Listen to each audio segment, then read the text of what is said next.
Ooby Booby special appearance. He brought his toy. Here's his toy. Yeah. Ooby Dooby. Ooby Dooby. I love you. Speak your piece into the microphone. Say something.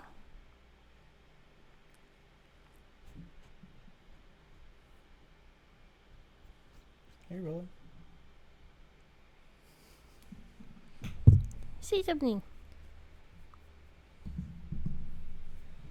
Say something for other people to hear. No. No. We were talking like a week ago. What voice do you think is in his head? Yeah. I said either like Stewie Griffin or Puss in Boots. Because he's very... What did I say?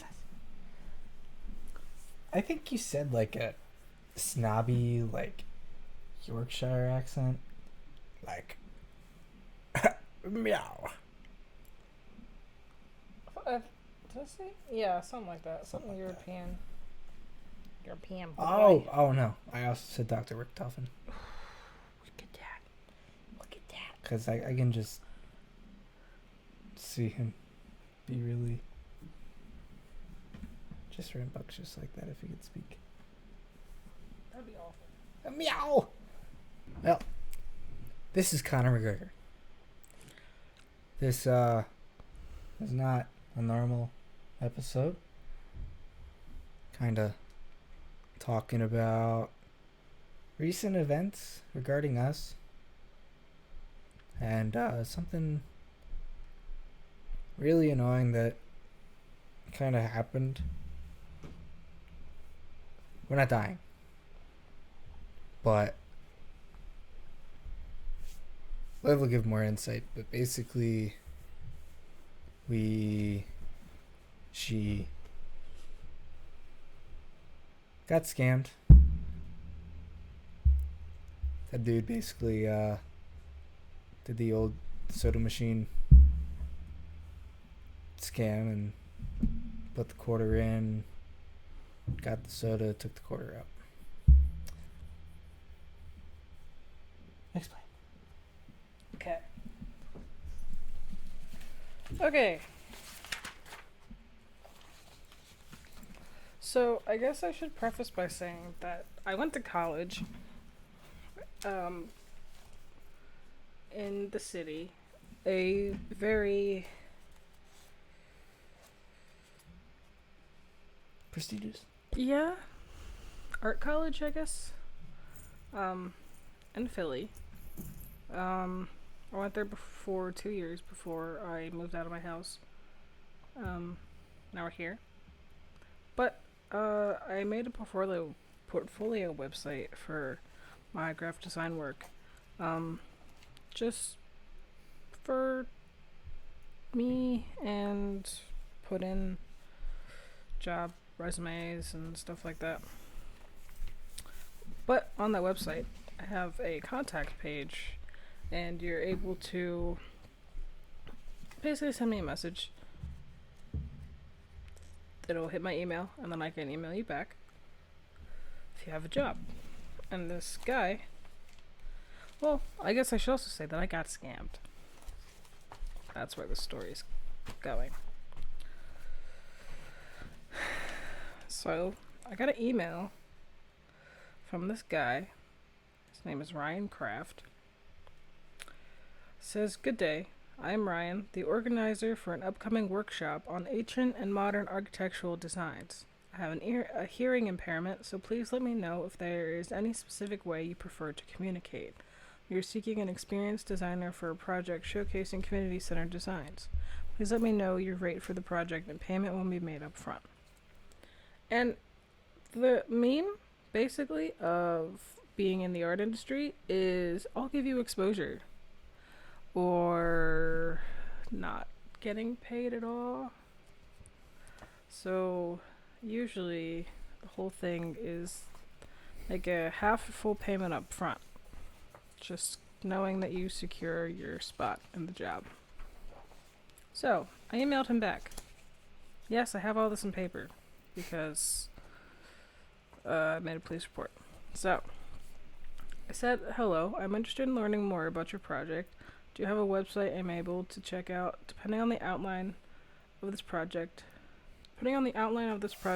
these things will help me determine what the end price will be, because I was going by my own rate that I didn't know yet. So I said, here are a few things that will help me. A rundown of the idea behind this, a few ideas of what you would like my end product to look like, budget/timeline/deadline. Anything else you believe would help me create this project for you. So this is my email, so this would be the best way to reach me unless you have something better that fits your preference. Because he has a hearing impairment. So, I'm going to read this on my phone because my printer messed up. So, this is a very long email. I'll put a screenshot for people to read. It is long. So, it says, our attendees are students aged 15 to 17. We're seeking an experienced designer to create illustrations for the workshop. The first phase of the workshop will focus on Victorian England designs, and the second phase will focus on modern Italian designs. And at this point, I'm like, fine, normal. Like, sounds like something normal. We would like the illustrations to be in a horizontal landscape presentation with a plain background and cartoon-style coloring. These images should fit on a standard letter size, 8.5 by 11, and should be delivered in PDF format. We would also like to have exclusive rights to the image for perpetuity. These illustrations will be printed and handed out to the participants. We have a total of 10 illustrations that will need to be completed, with 5 due in 7 weeks for the first phase and 5 more due in 14 weeks for the second phase. Please let us know your rate for this project and if you have any questions. Payment will be made up front. Below is the outline of illustrations for Phase 1 and Phase 2 of the project. Phase 1. Illustration 1. Victorian England farmhouse. Illustration 2. Victorian England townhouse. Illustration 3. Victorian England public building, museum, library, etc. Illustration 4. Victorian England religious structure, church, synagogue, etc. And illustration 5. Victorian England commercial building, shop, restaurant, etc. Phase 2. Illustration 1. Modern Italian farmhouse. Illustration 2. Modern Italian townhouse. Illustration 3. Modern Italian public building. 4. Modern Italian religious structure. 5. Modern Italian commercial building. Our budget for each illustration is $1,000, so if this is not acceptable, please provide a quote for your services. Our preferred method of payment is by certified bank check, but please let us know of your method of payment that you prefer. So thank you, Ryan. It's so weird to hear all this again. Yeah, I know. So, that's reasonable. Seems legit. This is a lot.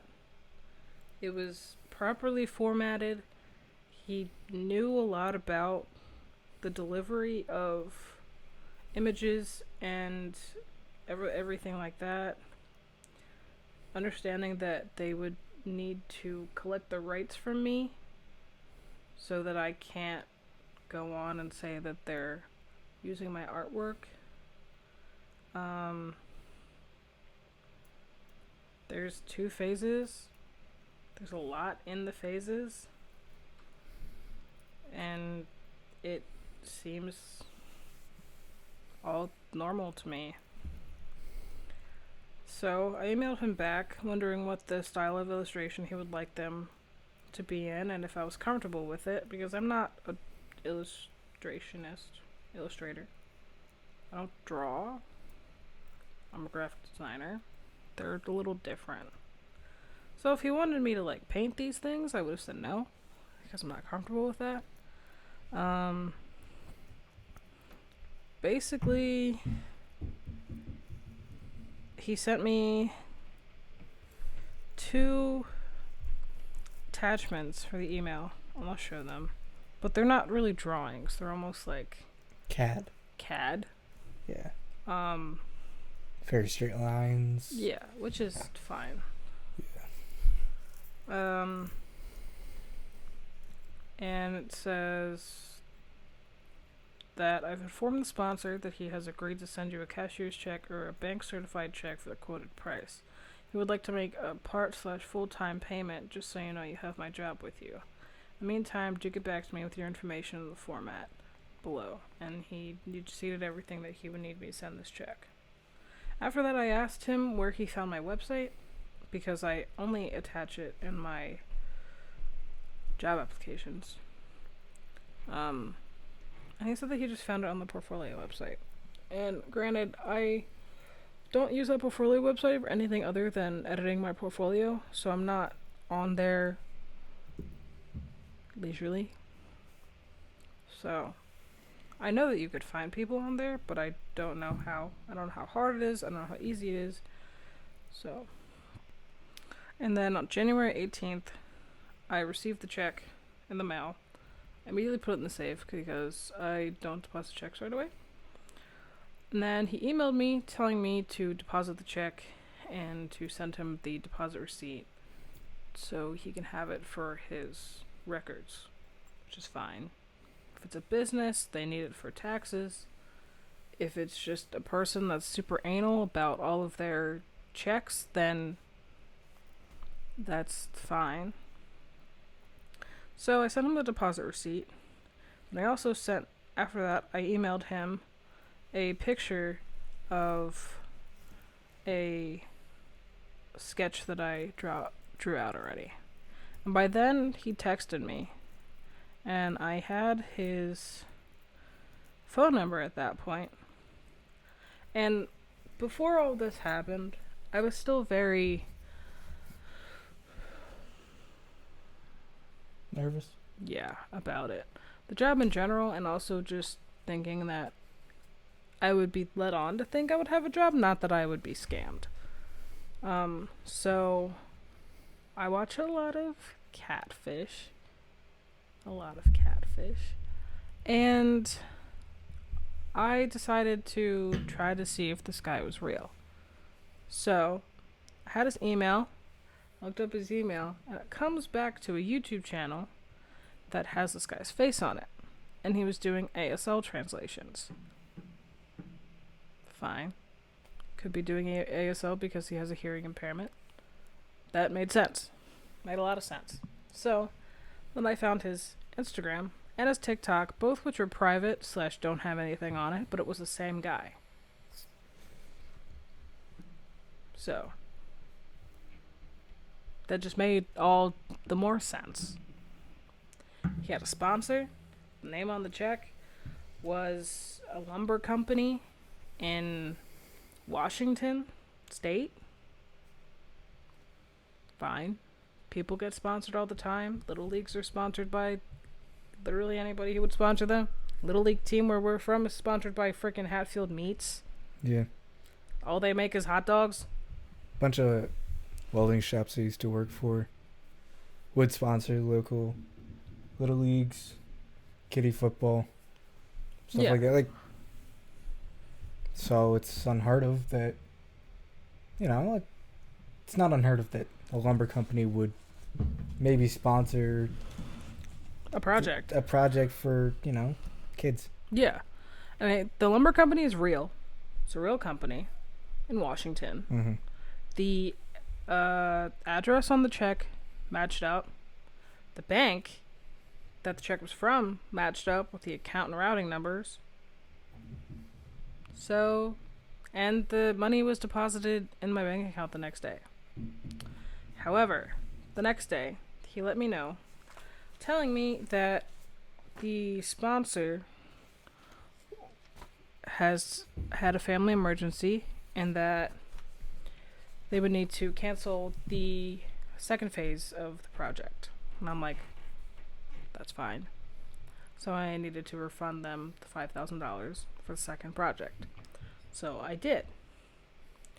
And then he said that the sponsor's family emergency had turned into the death of their partner, and that they would need to cancel the whole project, but that I was allowed to keep $750, meaning that I would have to refund $4,250. So in total, I would have refunded them $9,250, which I did. However, after all of those were finished, we went to a dinner with his job. His department took us out to dinners, having fun. I got home, I was looking at my bank account, and it says I was overdrawn $4,360. So, as anyone does, I chatted with my online banking customer service. And I simply said, my account should not be overdrawn. Because it shouldn't. And then they told me that the $10,000 check that I had received had been returned. Now, I have no idea what that meant. Returned. How do you return a check? Returning usually means I bought something and I don't want it anymore. So I'm going to return it, get my money back. Never heard of a check returning. I've heard of a check bouncing. I've heard of a check just not going through. Never heard of a check being returned. And I said, why was the check returned? She said that we will know more when the department, whoever handles that, gets it. I said, cool, fine. However, I think I was scammed. At this point, it was kind of setting in. Just got home. I still have all my makeup on. I'm still in uncomfortable jeans and everything. So I texted her. I said, I think I've been scammed. Can I please cancel these transactions? Because they were still pending. Some of them were still pending. She's like, you can't cancel pending transactions. I'm like, oh, they didn't happen yet. Just stop them from going through. And she's like, I'm sorry, I can't do that. I said, what? Okay, fine. Then what can I do? She's like, I would go to a branch the next day. So that's what I did. I went to the branch the next day. She helped me dispute the transactions, which is basically all I could do when they posted.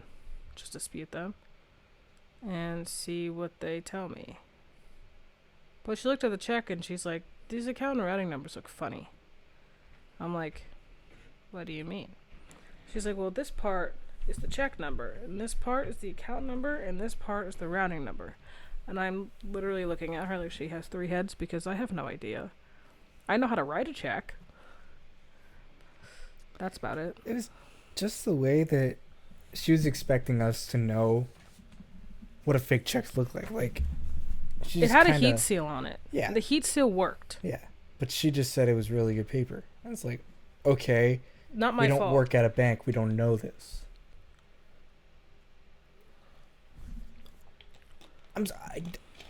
I am a blue collar dude who did not go to college. I'm sorry, I don't know what a fake check looks like. I went to college. I guess I missed that class. Like, people who print fake money have really good paper too. Oh yeah. Obviously, it'll get caught eventually, but it'll get through a lot of people before they realize that this bill's fake. Mm-hmm. But the information on the check was correct. The bank was correct. It was, all of it was right. The heat seal worked.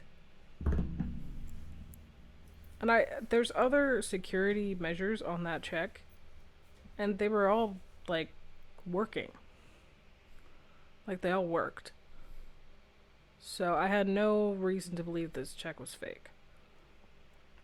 So basically, all she said is that when they post, you can dispute them. And that's what I've been doing for the past week. It's been a week. So then, after the bank, I went to the police, the local police here. I rang the doorbell. Stood a little too close to the door, where this whole doorway of a man stepped out. SWAT guy. And I'm like, this is great. Great. So I basically told him what happened. He's like, well, I'll just file a police report, and it'll be available for you to view next week. I'm like, that's it? Okay. And I brought all of this stuff with me. Like, I gave him the check, the copy of the check. He scanned it, and he looked at it. He's like, I don't think this bank is real. I'm like, well, Mr. Sir, I Googled it, and it said it was real. And, Apparently just looking at a check, you can tell if a bank is real or not. well, I mean, I don't know. I just get nervous in front of Law enforcement? men. Law enforcement men are worse.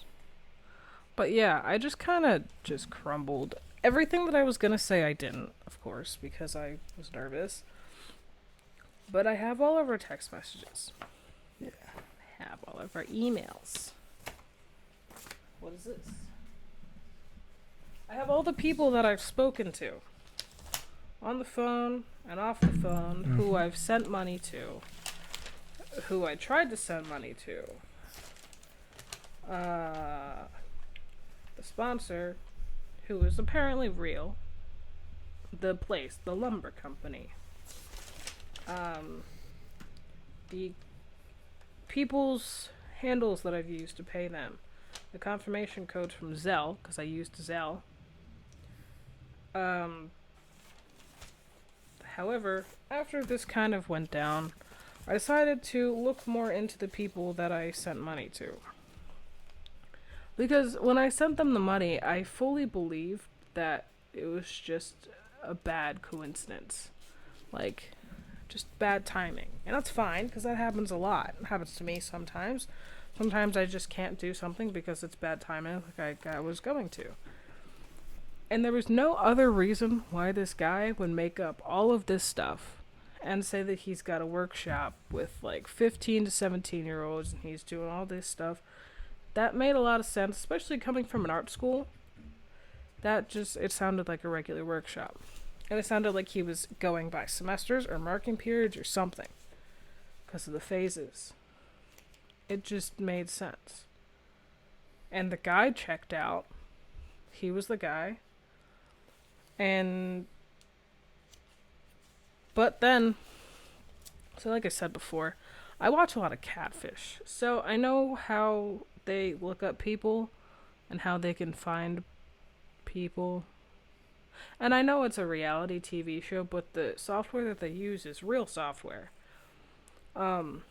So I bought a free trial to it, and I looked up this Ryan guy's number, and it comes up that it's a text app number, so it's a fake number. And with that, I basically know that the cops can't do much, which is why I told him that it's a fake number. But the guy is real. The real Ryan Kraft is a real guy. Just somebody probably stole his identity. And somebody probably took the lumber company's information, messed with that a lot.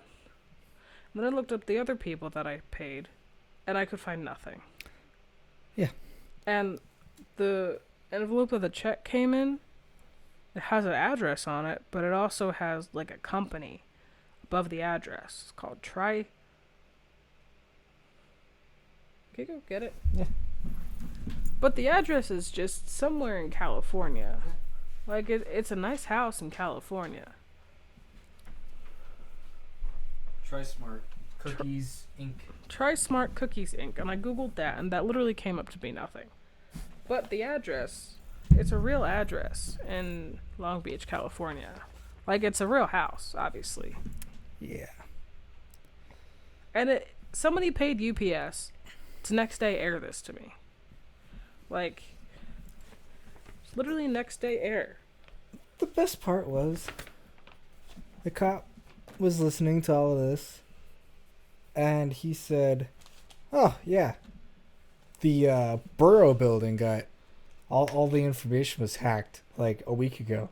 No, I think it was the cops. No, he said the Borough. Oh, okay. And it's like, okay. Like, someone took their account and routing number and tried to scam their, yeah, like, you're gonna scam the cops. But you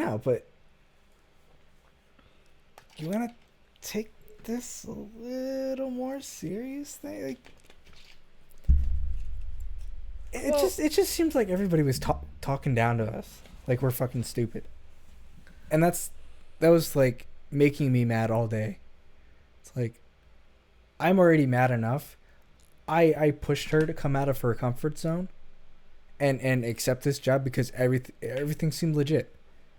And I've just been feeling guilty for the past 2 weeks now because I basically let this to happen. If it was like regular me and I really didn't care, I would have said, no, you know what? I don't want to risk it. But I'm just so mad. Because, like, there's nobody to go after that I know of right now. You know? I also don't have money to talk to a lawyer or anything. You know, my point of going to the police station is going to talk to a detective.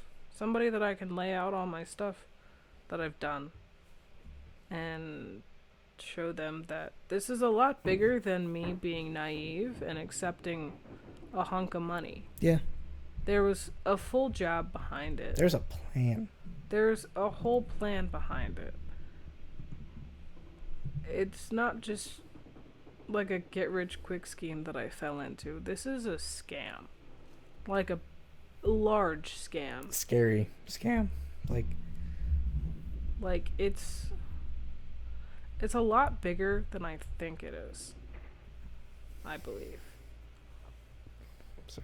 Because if he's gonna take the time to have a pretend workshop with these pretend kids, and who thinks of that subject? Right. All of them. And he gave me such a long email. It's longer than some of the assignments that I got in college from my teacher. Like, from my professor. That email is longer than the assignments I got from my professors in college. It wasn't like most of the scam emails you get. It's like all grammatically correct. Like, it's not somebody over in a poor country who, doesn't speak English very well with like capital A and then lowercase, like totally messing it up. It was concise, professional. Yeah. Like, his email etiquette was more professional than mine. Yeah. And it sucks because whoever is behind it, I probably will never know who it is because they had to fake everything. Their email is somebody else's email. Their number is a fake number from Buna, Texas. I don't even know where that is. But when you create a number like that, you can basically create a number from anywhere. Yeah. However, there was a number that I sent money to. It was a 702 number, and that's a real number. It's an iPhone from T-Mobile in Mesquite, Nevada. So, but apparently whoever owns that, whose name I will not say, apparently lives in Akron, Ohio. So that's a real number. Ohio ain't that far from PA.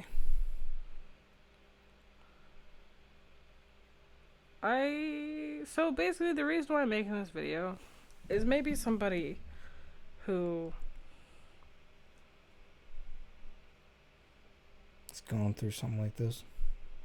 Well, who's able to understand everything and maybe help or give me advice. That would be nice. Because I'm overdrawn. About as much money as I make in a year. My savings that I've been saving up since I've worked my first job when I was 15. Yeah. And it sucks because it's layoff season for construction. So I'm at the mercy of the state at the moment. So yeah, it just sucks because I can't give you any money to make these overdraft fees go away. They charged me for a new debit card with my overdrawn account. Which is funny. Yep. They also charged me with the check fee because it got returned. Because that's my fault, apparently. Charge me, the overdrawn account, for that. Man, I love the bank of please no competence. It's only a PA bank. If you're in PA, just put the words together. Please no competence. What a place. I'm trying to think if I'm forgetting anything besides that. I don't know. Oh, my bank emailed me and said that it was a fake check. Thanks for that. Oh, no, the best part all day. We go to these two people, the bank teller and the police officer. And we're like, ma'am, I'm pretty sure we were scammed. Bank teller looks at all the stuff. Yeah, you know what? You guys were scammed. I don't know if you guys were scammed. Okay? Gee, thanks. Go to the cop. Okay? Yes, sir. We were scammed. I'm pretty sure. Looks at the check. Yeah, it looks like a fake bank. I'm pretty sure you were scammed. Even my mom said that. I know. We were scammed. That's why we're here. I'm not here to say hi to you, Mr. Police Officer. I'm here because I am trying to get you to do your job. Thanks. My biggest everything with doing this is that they're not going to look at me and think that I'm just some stupid 20-year-old who is just going to learn a really expensive lesson. Because that would suck real bad.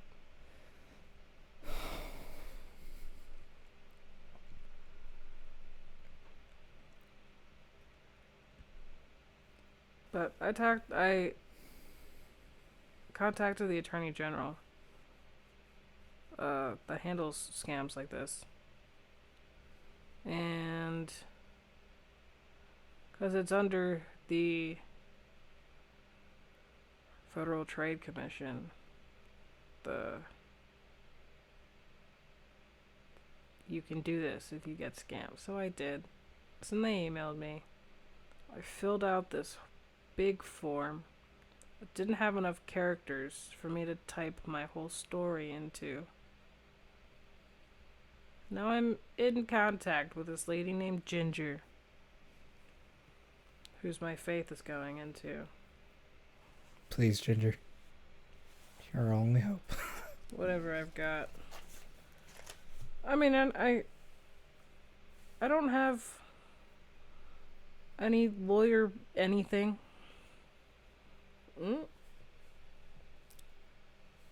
Like grandfather does, but Your aunt is. oh yeah. But more of just I don't know. Why do we have to like prove so hard for the system to actually do something about it? Like, you just can't take our word anymore? Like, it won't hurt anybody, like, even if we're to blame, if you just check into, like, all the sources. Right. It can't hurt a thing. You're just putting your eye on it. Right.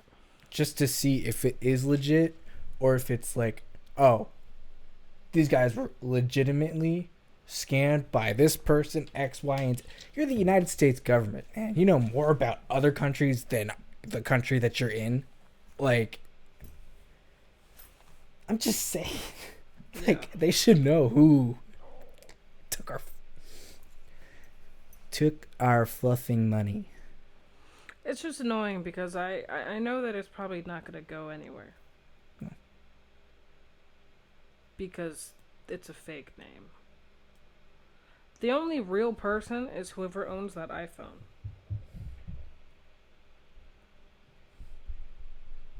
And that's it. And a UK number. Who loved to pretend that they didn't know who I was when I texted them. Those are real people. They are iPhones. You cannot fake having an iPhone number, to my knowledge. Blue text bubble. Yeah. Not green. To the people who are reading my text messages. Like I said, man. How high ain't that far? Unless Neve and Cammy want to help me. I said unless Neve and Cammy want to help me. That'd be... They helped us. Did they help us scam Yeah, victim? I think so. But this episode isn't a pity party toward us. We are not begging for money. That's not why we're doing this. We're just kind of... If you get a weird email out of the blue, just double check it. Like, think twice, you know? This shit can happen to anybody. Like, just giving an update. This is where we are now. Yeah, It's our lives right now. unfortunately. It's okay. But you still feed the boobster. So yeah. Thanks for our fake crepes and coffee. Yeah. With no coffee and no crepes. Just scams. We had Uba the whole episode. That's good enough. Yeah, he's almost out of frame though. That's You can that's see his his ear right ear. there. That's his ear. Because he's sleeping. Right there. There he is. Well, thanks for watching again. We'll have a new video up on Monday. And our first episode of Potty Talk just aired on Wednesday. Yeah. Yesterday. At the time of this recording. Yeah. If anybody has advice, Comment below. yeah, wherever I decide to post this. Which is probably YouTube and my TikTok, but if anybody has actual advice besides people telling me this is the consequences of my own actions, I would appreciate it. And you know, Thanks. if you've been through this, I'd like to hear your story as well, you know. I don't know.